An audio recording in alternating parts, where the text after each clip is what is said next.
No, this is the horns and the jacket from It's a Jungle Act. Yeah. So that's okay. So imagine making that. So that was around the Hoxton Square time. So imagine actually being able to attach those horns to that jacket and sew them in. Yeah. And that's something about Lee being a modernist, because, you know, his use of materials, that had to, I mean, you know, I'm sure there was a certain amount that had to be done to kind of, I haven't seen this garment close up, but how do you sew the fabric to the hard horns and, you know, all of that, which was the sort of thing that fascinated Lee. Yeah. But that is way beyond our conventional ideas of fashion, because he didn't just work with cloth. No. He worked with hard materials. Skin, I think. This is a pelt. So that's a pelt, and then so there's the actual technical difficulty of doing that. Then there's the kind of, which probably wouldn't have even occurred to him, the craziness of this is about this poor vulnerable animal, and that this is an animal skin. Yeah. And this animal, you know, byproduct, I don't know. It certainly at the time the story would have been it's a byproduct, but I don't know if anything's really byproduct. But it's a skin, and it's a riff on a live animal, and all these things, all these kind of mixing up of references that a lot of people would think, oh, well, you can't mix those things. You just threw the whole thing together and put it out there. Yeah. Amazing. Yeah. I mean, this is it's funny doing these images, of course, because I did my images with Lee, and it's very hard. Very hard. To do when it's such an imbalance when it came to doing these images. I'm sure. Well, would he have wanted to go further? Would this be too far? Would he have, you know, and he was very directive when we worked together.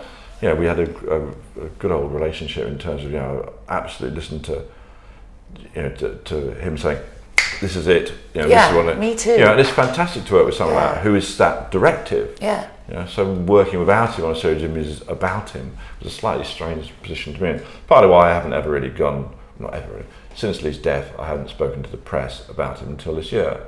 But this is about, these pictures are so the spirit of Lee and Katie and you and that time. Yeah, it felt very nice to do them. Yeah. Felt very sort of. And you know, Katie was with you, and Katie was so much part of that period. Yeah, absolutely. Absolutely. I mean, this picture here of the girl holding herself together, which is, it's this riff on the Devon thing of the gash in the girl's forehead, being held together with a safety pin. But this is, you know, the sort of, again, it's also, she looks like an animal. Yeah, well, it's more that black albino. Okay. That was more. There you that go. was more I was trying to go with this, because How there's funny. such a persecuted. You know, that's exactly Africa. what Lee was saying. Yeah, there's the albino children are hunted out and cut up for, you know, horrendous. It's, you know, they're cut up for magical properties of their body parts. Yeah. It's awful. So I want, you know, again, I wanted to pull back to the issue thing of the sort of African influence and tribal influence and those sorts of things, and the savannah and the hunt and not the hunt, but the pursuit across the savannah. It's interesting that you and Lee sort of shared something, which is that kind of idea of people reacting to your work, and, you know, not only your work with Lee, other work as well, as politically incorrect. When both of you are, and always Lee did, and you do, you know, have a profound sense of humanity always in your work, and a love of minorities and people who are perceived by society as the underdog. Yeah, always. It's interesting that there's, you know, that the liberal press often receive it in the wrong way, and it must be out. It really hurt Lee, and I'm sure in the past it's hurt you too, because knowing both of you, I know that's not where you're coming from. No, it couldn't be further. And would ever come from. No. I mean, I've always thought that the sort of way that women are shown in magazines is misogynistic, because it makes the image of women so narrow as to think, but there's so much more than that about women, about life. How can you portray that's so wrong? Yeah. You know, rather than showing somebody. I know the interesting thing about using image, which is it starts to sort of based on sort of more horror film imagery. You know, we all go and see horror films. We all go and watch horror films, and we like the sensation of being scared. Yeah. And the language of horror is something we're all accustomed to, and we're accustomed to it in film. And a film is 25 frames a second. So why we take one of those frames, it becomes a photograph, are you no longer allowed to have that language anymore? No, I know. So the gash in Devon's head, the eye missing, the horns coming through the body, the piercing of the breasts with the Sean Lean jewellery, this chest opening up, and in fact it's roses spitting out of it, but it's the gut spitting out. That's all imagery which is perfectly acceptable in broader society in the context of a horror film or a film. But if you put it in a fashion magazine, absolutely. I mean, another another, being very supportive of imagery, strong imagery. I love another magazine. And Jefferson has, and we met through Lee and Dazed because we met on the fashionable shoot. The Lee guest edited the Amy Mullins cover. Met before that. When did we meet? We met downstairs. Maggots. Did we meet over the maggots? No, I don't know what we met at my darkroom. We were downstairs in Hoxton. I remember talking to you outside the courtyard. We did. And that was way before the maggots, way before Dave. That was really early. Yeah. But we worked on the Days thing with Lee together because I documented it, didn't I, in words. Yeah. But that shoot was, and again, Lee got flack because, it was a fine line. Katie did the casting, but it was a fine line because the idea is, why are you ghettoising these people?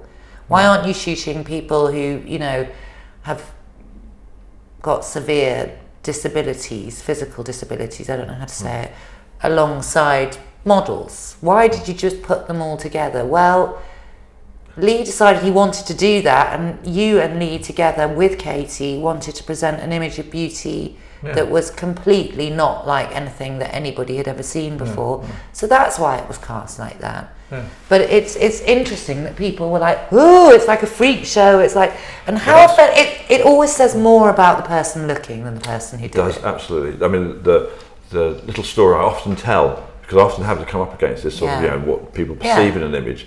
I was working for a big French house, which I won't name, a long time ago actually. And they asked me to do a perfume, and I said, "Okay, I'll do a perfume." It's one of their famous perfumes. I said, I'll redo it. And I came up with the idea that I wanted to photograph an angel, because I thought we see most perfume ads at airports and duty free, so let's presume it's life after death, because that makes people happy when they're flying.